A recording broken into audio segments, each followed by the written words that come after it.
Hello everyone, my name is Namrata Kripalani and I am your chemistry tutor. और जैसे कि आपको पता है कि अपन ने अपनी अर्लियर वीडियोस के अंदर फोटो इलेक्ट्रिक इफेक्ट और प्लैंक क्वांटम थ्योरी का डिटेल डिस्कशन कर लिया था।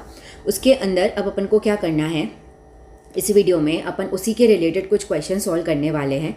जितना डिफरेंट वैराइटीज़ ऑफ क्वेश्चंस मैं लेके आ सकती थी मैं लेकर आई हूँ, और इसके साथ साथ इन क्वेश्चंस में वैराइटीज़ तो देखने को मिलेगी और क्वेश्चन सॉल्विंग अप्रोच भी एक तुम्हारी क्या होगी, डेवलप होगी, जो बिल्कुल बेसिक से अपन स्टार्ट करने वाले कि किस तरीके से कभी कभी अगर कुछ अलग सी कैलकुलेशंस आ जाती हैं तो कैसे अप्रॉक्सीमेशन लेकर अपना आंसर अपन निकाल सकते हैं।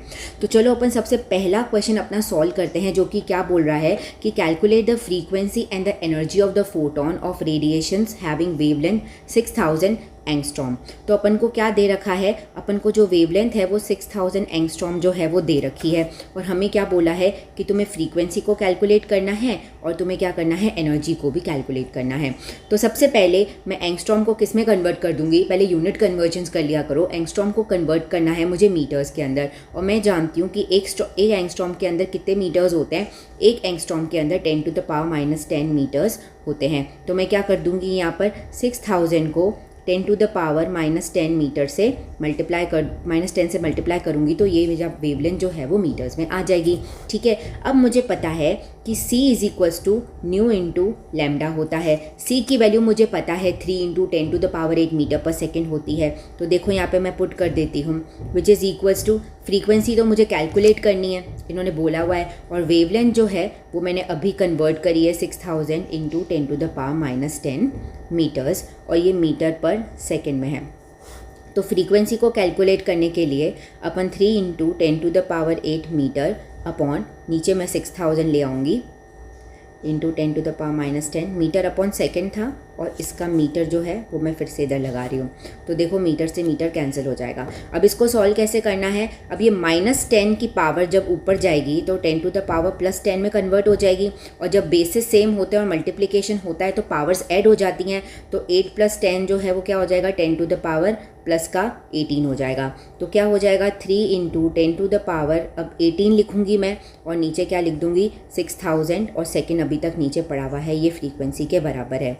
अब इसको और कैसे फर्दर सॉल्व करोगे, इसको और फर्दर सॉल्व करने का तरीका है कि ये जो 1000 है ना, इसको मैं कैसे लिख सकती हूँ, जो 1000 है उसको मैं 10⁻3 लिख सकती हूँ, करेक्ट। तो 3/6 × 10⁻3 × 10⁻18। अब ये 3 जो है वो ऊपर जाएगा तो 10⁻−3 में कन्वर्ट हो जाएगा, और 18 और माइनस का 3 इसको ऐड करेंगे तो ओवरऑल तो सब्ट्रैक्शन ही होना है, और सब्ट्रैक्शन होकर अपना आंसर क्या आ जाएगा, और यहाँ पर इसको कट भी कर दो, 1/2 आया, तो 1/2 को अपन 0.5 लिख सकते हैं। तो 0.5 × 10⁻, it will comes out to be 18 में से 3 गया तो it comes out to be 15, और यूनिट क्या आ जाएगी, नीचे सेकंड था तो ऊपर आके वो सेकंड इन्वर्स हो जाएगा। तो इससे क्या निकल गई, तुम्हारी जो फ्रीक्वेंसी थी वो जो है निकल गई है।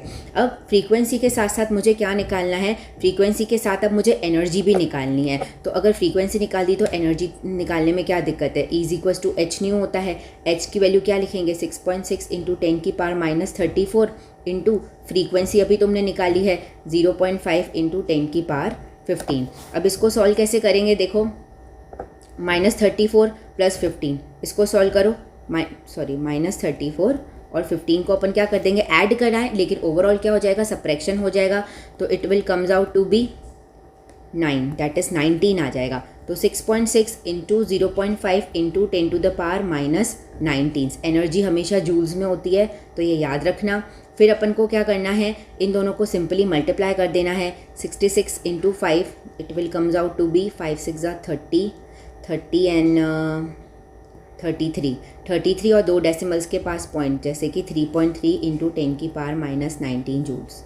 ठीक है, तो ये अपनी क्या आ गई, एनर्जी भी कैलकुलेट हो गई। समझ में आया ना, मैंने इनको मल्टीप्लाई किया है और 2 डेसिमल्स के बाद पॉइंट लगाया है, तो 0 और 3 के बाद पॉइंट लगेगा, तो 3.3 × 10⁻−19 जूल्स अपना आंसर आ जाएगा। तो इस तरीके से तुमने क्या किया, फ्रीक्वेंसी और एनर्जी दोनों को कैलकुलेट कर दिया। अब ये बहुत ही बेसिक क्वेश्चन था, अब थोड़ा सा और अच्छा क्वेश्चन देखते हैं। अपना नेक्स्ट क्वेश्चन है, calculate the kinetic energy of the electrons ejected. Kinetic energy को क्या करना है, मुझे कैलकुलेट करना है। ठीक है, ejected when the yellow light of frequency 5.2 into 10 to the power 14।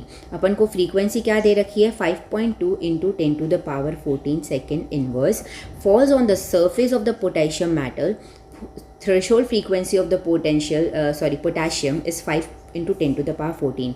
Threshold frequency को न्यू नॉट से डिनोट किया जाता है, तो 5 into 10 to the power 14 second inverse दे रखी है। ये चीज़ें हमें गिवन है और ये हमें कैलकुलेट करना है। सबसे पहले इसके अंदर फॉर्मूला कौन सा यूज़ करेंगे, अपन को पता है कि जो टोटल एनर्जी होती है जो कि एच न्यू के बराबर होती है वो एच न्यू नॉट, मतलब कि जो अपना वर्क फंक्शन है, plus half mv² kinetic energy के बराबर होती है। अब हमें क्या कैलकुलेट करना है, काइनेटिक एनर्जी को कैलकुलेट करना है, तो ये उधर जाएगा, तो h nu minus h nu naught is equals to, अब मैं इधर क्या लिख रही हूँ, सिर्फ काइनेटिक एनर्जी लिख रही हूँ। अब ना वैल्यूज़ को पुट करने से पहले अपन क्या कर सकते हैं, इसको थोड़ा सा और सिंप्लीफाई कर सकते हैं। देखो मैं एच को कॉमन ले लेती हूँ, क्योंकि एच जो है वो दोनों में ही प्लैंक कांस्टेंट है, तो वैल्यू सेम ही आएगी, तो उससे अपना कैलकुलेटिव पार्ट थोड़ा ईजी हो जाएगा। तो nu minus nu naught is equals to kinetic energy. अब मुझे सिंपली क्या करना है, यहाँ पे वैल्यूज़ पुट कर देनी है। एच की जगह मैं क्या लिख दूंगी, 6.6 into 10 to the power minus 34। Nu की जगह क्या लिख दूंगी, 5.2 into 10 to the power 14, minus nu naught की जगह क्या लिख दूंगी, 5 इंटू 10 टू द पावर 14, ठीक है, which is equals to kinetic energy. सही है। अब क्या होगा, 5.2 में से 5 किया तो 0.2 बच जाएगा, और 10 टू द पावर 14 जो है वो कॉमन आ जाएगा। तो देखो इसको क्या करोगे, 6.6 into 10 to the power minus 34 into 0.2 into 10 to the power 14 which is equals to kinetic energy. अब इसको क्या करेंगे, बेसिस सेम है, मल्टीप्लिकेशन है, और पावर्स को क्या करेंगे, ऐड करेंगे तो पावर्स क्या होंगी, ओवरऑल तो सब्ट्रैक्ट होंगी, क्योंकि यहाँ माइनस का साइन है, तो माइनस 34 प्लस 14 तो माइनस का 20 आएगा। तो यहाँ पर देखो 6.6 into 0.2 into 10 to the power minus 20 जो है वो हमारा आया। अब अपन को यहाँ पे क्या करना है, इन दोनों को सिंपली क्या कर देना है, मल्टीप्लाई कर देना है। 66 इंटू 2 करेंगे तो 132 आता है, और 2 डेसिमल के बाद अपन को पॉइंट लगाना है, 2 नंबर्स के बाद पॉइंट लगाना है, तो 1.32 into 10 to the power minus 20, और kinetic energy it is a form of energy, तो answer will be in joules. तो ये अपना आंसर जो है वो आ गया। ठीक है, तो ये भी क्वेश्चन वॉज क्वाइट ईजी, लेकिन फर्स्ट वाले से थोड़ा सा अलग था। ठीक है, नेक्स्ट क्वेश्चन पे चलते हैं। ये क्वेश्चन अच्छा है। ये क्वेश्चन क्या बोल रहा है कि 100 watt bulbs emit the monochromatic light of wavelength 400 nanometres. Calculate the number of photons emitted per second by the bulb. तो देखो यहाँ पे हमें क्या दे रखा है, पावर दे रखी है 100 वॉट, WATT, जिसको अपन कैपिटल W के नाम से भी सिंबल से डिनोट करते हैं। अगर अपन ने 10th क्लास में इलेक्ट्रिसिटी वाला चैप्टर पढ़ा है तो हमें पता है कि जो पावर का जो फॉर्मूला होता है वो वर्क डन अपॉन टाइम होता है। वर्क डन जो है उसको अपन जूल्स में लिख सकते हैं, क्योंकि work done is also converted into the sum और the other form of energy. ठीक है, और टाइम जो है उसको सेकेंड में अपन डिनोट करते हैं। तो जूल पर सेकेंड भी क्या हो गया, इसकी यूनिट हो गई। तो मैं ऐसे लिख सकती हूँ क्या, 100 वॉट पावर को या तो वॉट में लिखो या जूल पर सेकेंड में लिखो। ठीक है, तो मैं 100 वॉट को 100 जूल पर सेकेंड लिख सकती हूँ क्या, ऑब्वियसली लिख सकती हूँ। तो ठीक है, मैंने यहाँ पे लिख दिया।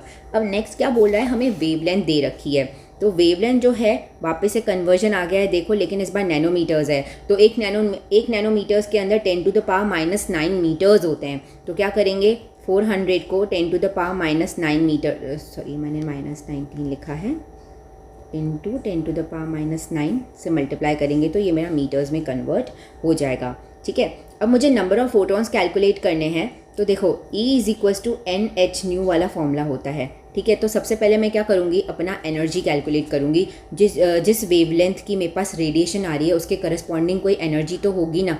तो पहले मैं एनर्जी को कैलकुलेट करती हूँ। तो E इज इक्वल्स टू क्या हो जाएगा, H न्यू हो जाएगा। H तो मुझे पता है 6.6 into 10 to the power minus 34 होता है। अब न्यू की जगह C is equals to nu into lambda होता है। तो न्यू की जगह मैं क्या लिख सकती हूँ, C अपॉन लैम्डा लिख सकती हूँ। तो देखो C की वैल्यू मैं यहाँ पे पुट कर रही हूँ 3 इंटू 10 टू द पावर 8, और वेवलेंथ की जगह मैं क्या लिख देती हूँ, 400 into 10 to the power minus 9 लिख देते हैं। ओके, अब हमें क्या करना है, सबसे पहले पावर्स को ही सॉल्व करेंगे। पावर्स को सॉल्व करने से पहले इसको क्या करूँगी, इसको सॉल्व करूँगी तो -9 जैसे ही ऊपर जाएगा वो प्लस के 9 में कन्वर्ट हो जाएगा, और ये दोनों ऐड हो जाएंगे। ऐड होने के साथ इसका आंसर क्या आ जाएगा, इन दोनों को ऐड करेंगे तो 10 टू द पावर 17 आ जाएगा। ठीक है, प्लस का 17। अब प्लस का 17 और माइनस का 34 ओवरऑल सब्ट्रैक्शन होगा। तो इन दोनों को जब करेंगे तो क्या होगा, 10 टू द पावर माइनस का 17 जो है अपने पास आएगा।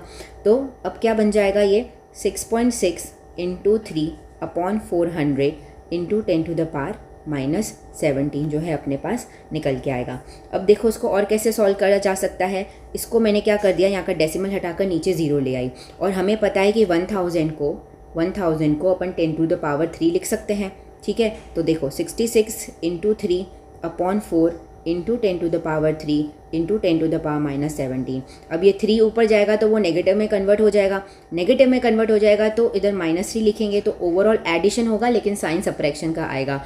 तो -17 और -3 -20 आ गया, तो देखो 10⁻⁻20 इधर आ गया। तो देखो 66 इंटू 3/4 इंटू 10⁻⁻20। अब इसको अपन क्या कर सकते हैं, अपन इसको कट कर दो सिंपली, जो बेसिक मैथ्स होती है। तो 33/2 इंटू 3,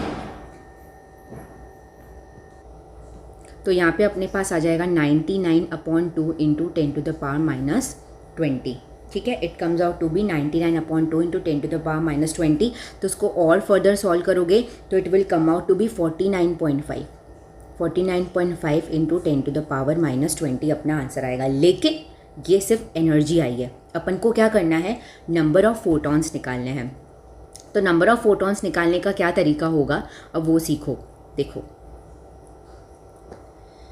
नंबर ऑफ़ फोटॉन्स निकालने के लिए अपन क्या करेंगे, नंबर ऑफ़ फोटॉन्स जो है, जो टोटल एनर्जी अपने पास आ रही है ना in the form of power, ठीक है, टोटल एनर्जी को मैं क्या कर दूंगी, किससे डिवाइड कर दूंगी। अगर मेरे पास एक फोटॉन की एनर्जी है, ये जो 49.5 मैंने निकाली है ना, बट इंटू 10⁻⁻2, ये एक फोटॉन की एनर्जी है। ठीक है, तो अगर मैं टोटल एनर्जी को एक एनर्जी के फोटॉन से डिवाइड कर दूंगी तो मेरे पास क्या आ जाएगा, नंबर ऑफ फोटॉन्स आ जाएंगे। क्योंकि देखो E = Nhν होता है। E जो है अपने पास क्या दे रखा है, टोटल एनर्जी 100 वॉट्स दे रखी है, और hν की वैल्यू जो है देखो तुमने यहाँ से कैलकुलेट करी है, तो n की वैल्यू तो क्या होगी, इन दोनों के डिवीजन से ही तो मिलेगी।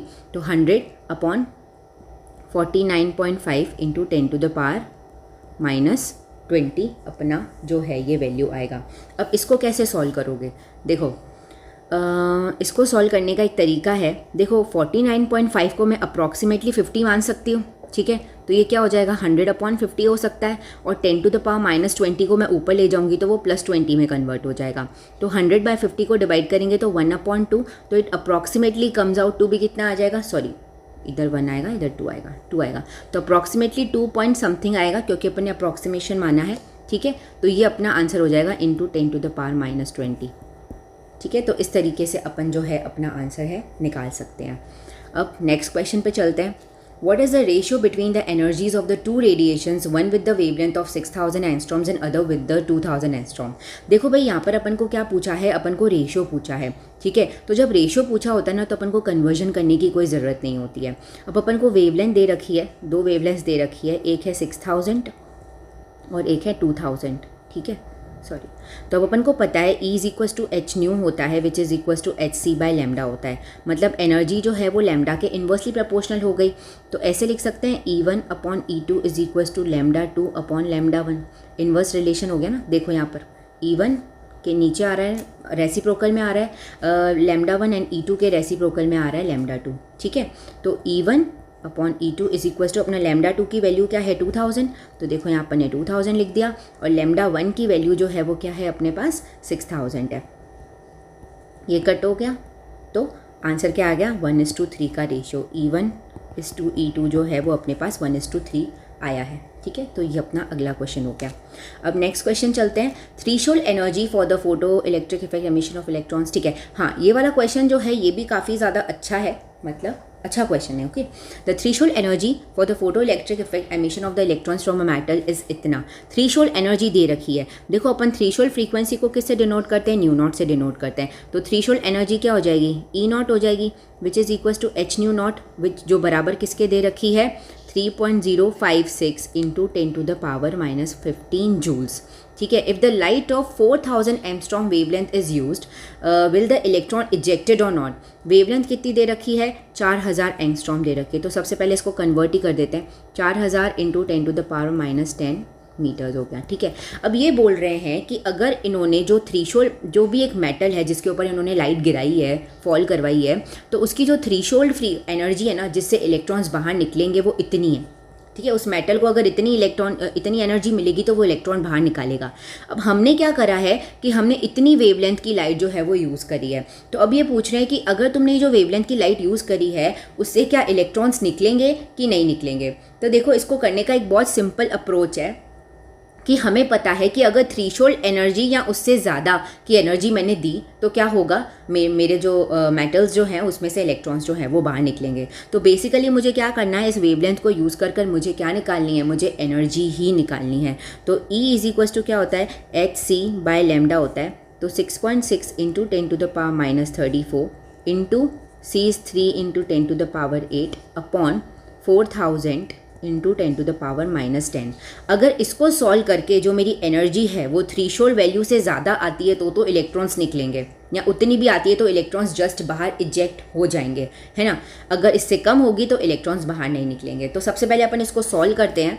देखो, पावर को सॉल्व करेंगे तो -10 ऊपर जाके +10 में हो जाएगा और ये 18 हो जाएगा। और 18 और 34 को हमें क्या करना पड़ेगा, सब्ट्रैक्शन करना पड़ेगा। -34 एंड 18, सॉरी इसको जब अपन सॉल्व करेंगे तो -34 और 18 को जैसे ही सॉल्व करेंगे it comes out to be -16 आएगा अपना आंसर। ठीक है, तो चलो अभी क्या करना है, 6.6 लिखा इंटू 3 लिखा अपॉन 3 लिखना था ना, हाँ यस C था, तो अपॉन ये 4000 आ गया इंटू 10⁻ अपना -16 जो है वो भी हो गया। अब 1000 को मैं और कैसे लिख सकती हूँ, 1000 को मैं 10⁻3 लिख सकती हूँ। तो चलो यहाँ से इरेज कर पहले इसको अपन 4 इंटू 10⁻3 लिख लेते हैं। ठीक है, लिखा। अब अपन को क्या करना है, इसको पहले सॉल्व कर लो। इसे क्या करते हैं, पहले अपन सॉल्व कर लेते हैं। तो इसको सॉल्व करेंगे तो 2 2 ज़ा 3.3 और यहाँ पर 3 पड़ा है। 3.3 इंटू 3 जो है वो क्या आ जाएगा, 9.9 अपॉन 2। यहाँ पे डेसिमल हटाओ तो 10 आ गया। ये जो 10 है इसका जो पावर 1 है वो मैंने इसमें ऐड कर दिया तो वो 10⁻4 हो जाएगा। तो यहाँ पर देखो क्या हो जाएगा, अपना आ जाएगा 99 अपॉन 2 इंटू इधर आएगा 10⁻16 और इधर आ जाएगा 10⁻4। 99 अपॉन 2 को अगर मैं डिवाइड करती हूँ तो it's comes out to be 49.5।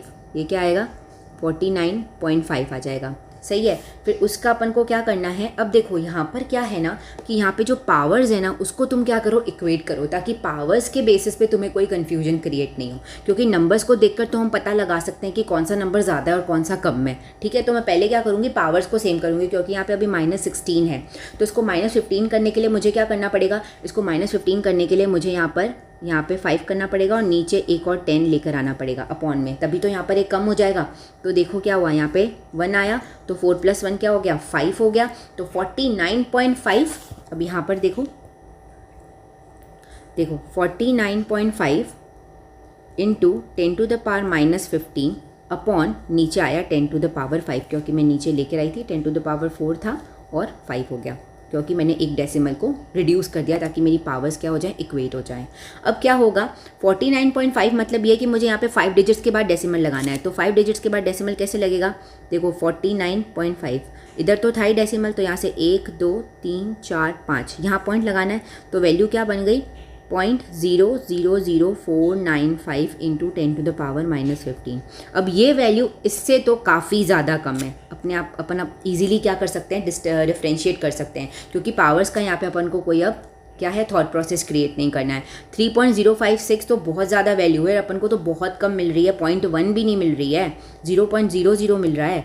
ठीक है, 0.000495 मिल रहा है, जो कि बहुत ज़्यादा कम है। इसका मतलब ये है कि इस केस में कोई भी इलेक्ट्रॉन जो है वो इजेक्ट नहीं होगा, कोई भी नहीं होगा, क्योंकि थ्रेशोल्ड वैल्यू तक तो अपन बिल्कुल भी नहीं पहुंच पा रहे हैं। ठीक है, नेक्स्ट क्वेश्चन पे चलते हैं।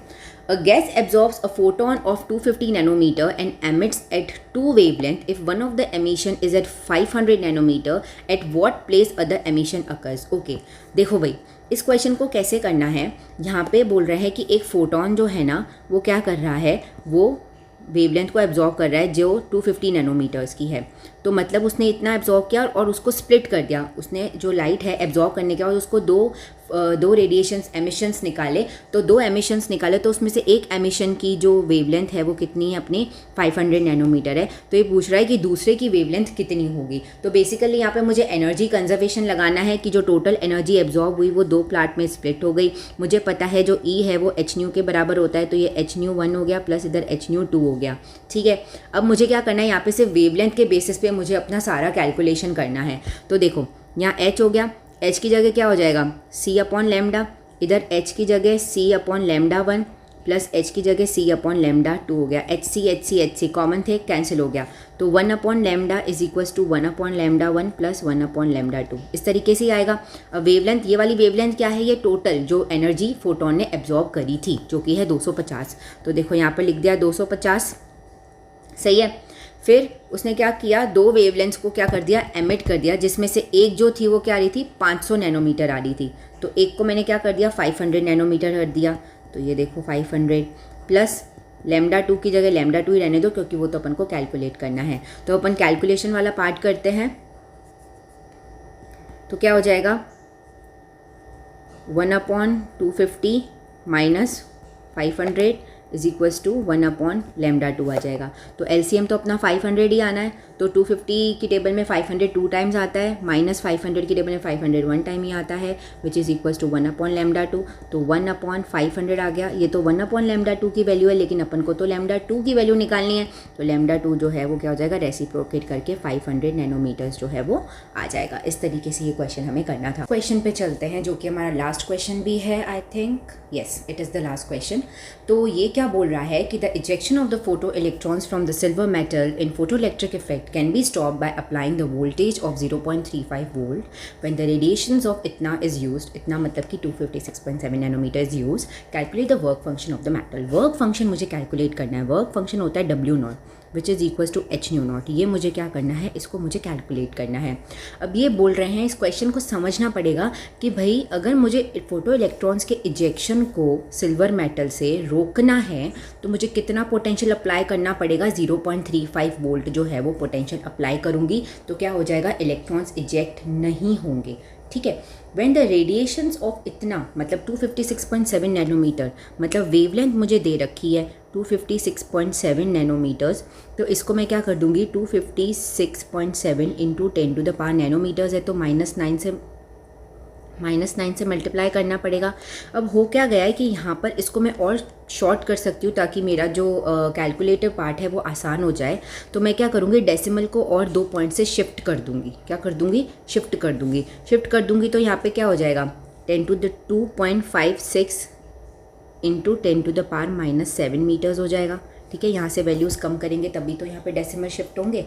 ठीक है, तो ये अपनी वेवलेंथ जो है अपन ले सकते हैं। अब ऐसा इसलिए क्या है क्योंकि कैलकुलेशन इजी हो जाए। ठीक है, 256 लेना और 2.56 लेना, वेरिएशन आ गया ना बहुत ज़्यादा।